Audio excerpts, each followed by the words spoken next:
નમસ્કાર. આજથી આપણે શરૂઆત કરીશું ભારતીય ન્યાય સંહિતા 2023 જે કાયદો છે તેની 1 થી લઈ અને 358 જે સેક્શન છે તે સમજવાનો આજથી આપણે પ્રારંભ કરી દીધું.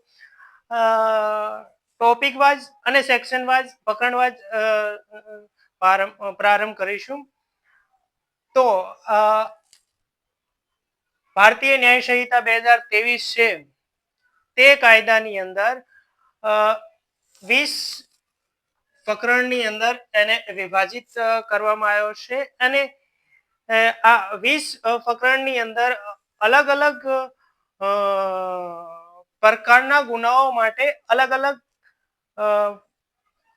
સેક્શનો વાઇઝ તેને વ્યાખ્યાયિત કરવામાં આવે છે.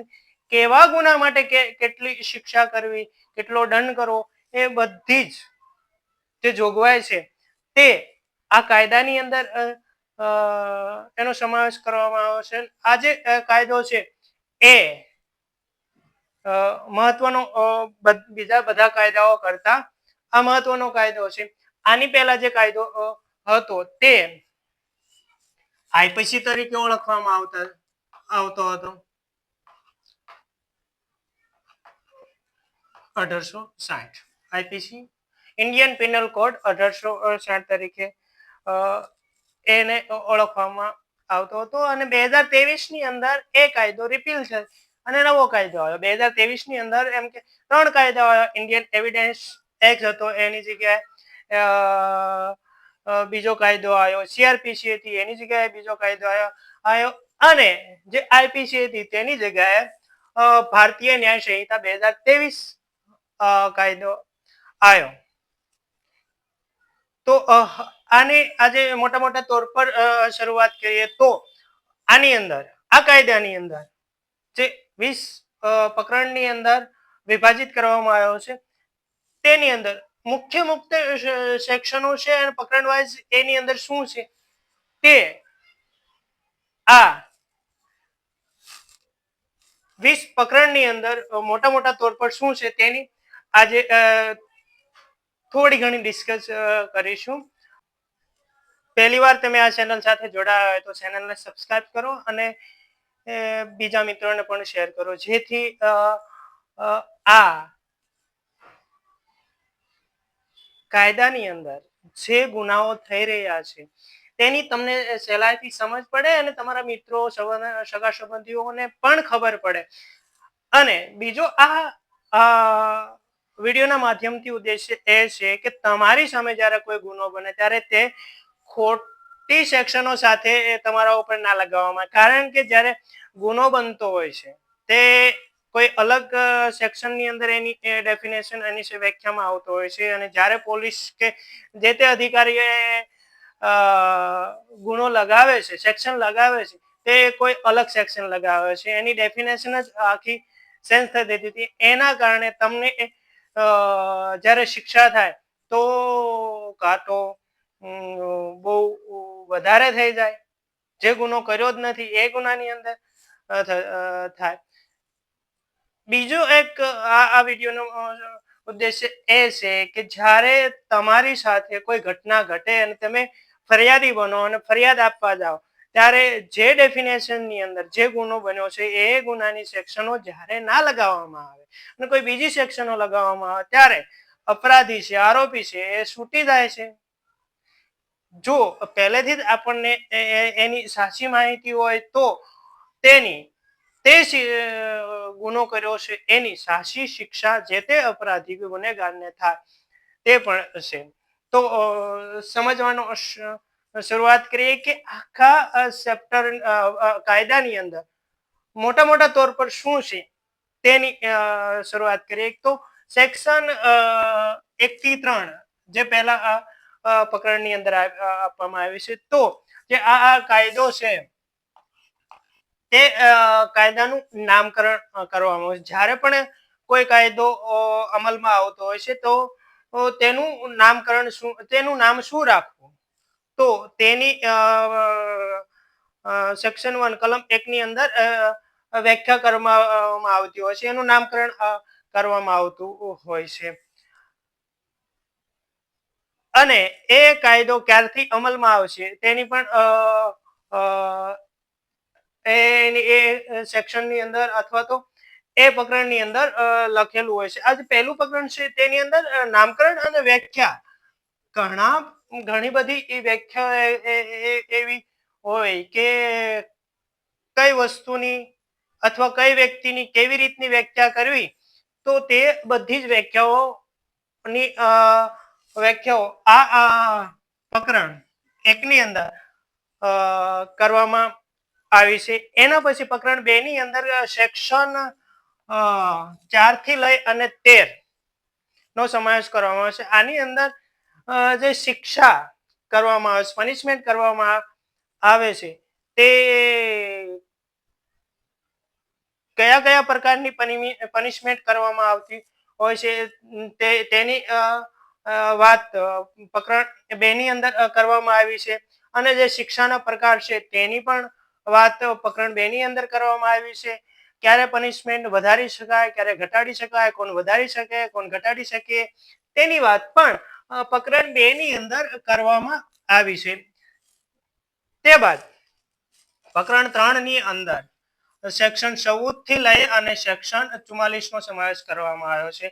તેની અંદર સામાન્ય જે અપવાદો છે તેનો સમાવેશ કરવામાં આવ્યો છે. તે બાદ પ્રકરણ 4 ની અંદર કલમ 45 થી લઈ અને 62 નો સમાવેશ કરવામાં આવ્યો છે.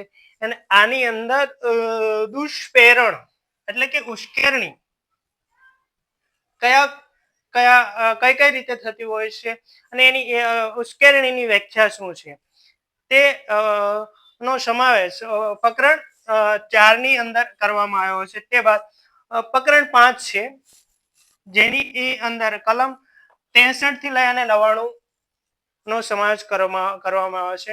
આ પ્રકરણની અંદર સ્ત્રીઓ અને બાળકો વિરુદ્ધના જે ગુનાઓ છે થતા હોય છે તેની એ વાત કરવામાં આવી છે, તેની એ વ્યાખ્યાઓ કરવામાં આવી છે, તેની જોગવાઈઓ આ પ્રકરણની અંદર છે. તે બાદ પ્રકરણ 6 છે જેની અંદર કલમ 100 થી લઈ અને 147 નો સમાવેશ થાય છે.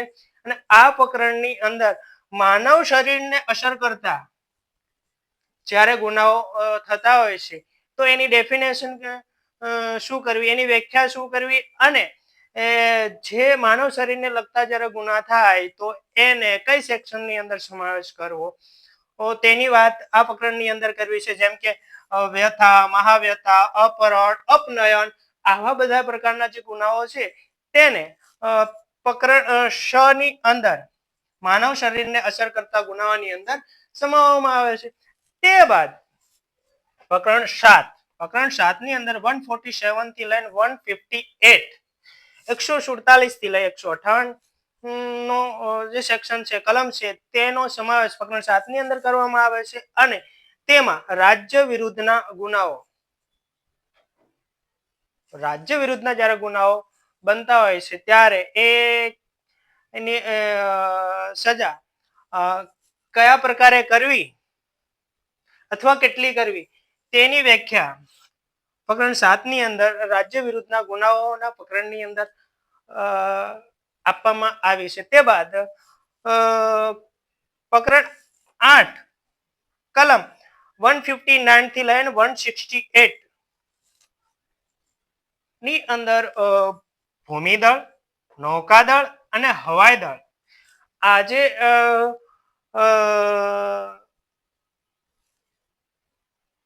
ની કોઈ વ્યક્તિ જ્યારે ગુના કરે છે અથવા તેના પર જ્યારે ગુના થાય છે ત્યારે કયા પ્રકારની શિક્ષા કરવી, કેટલી કરવી તેની વ્યાખ્યા પ્રકરણ 8 ની અંદર છે. તે બાદ પ્રકરણ 9 કલમ 169 થી 177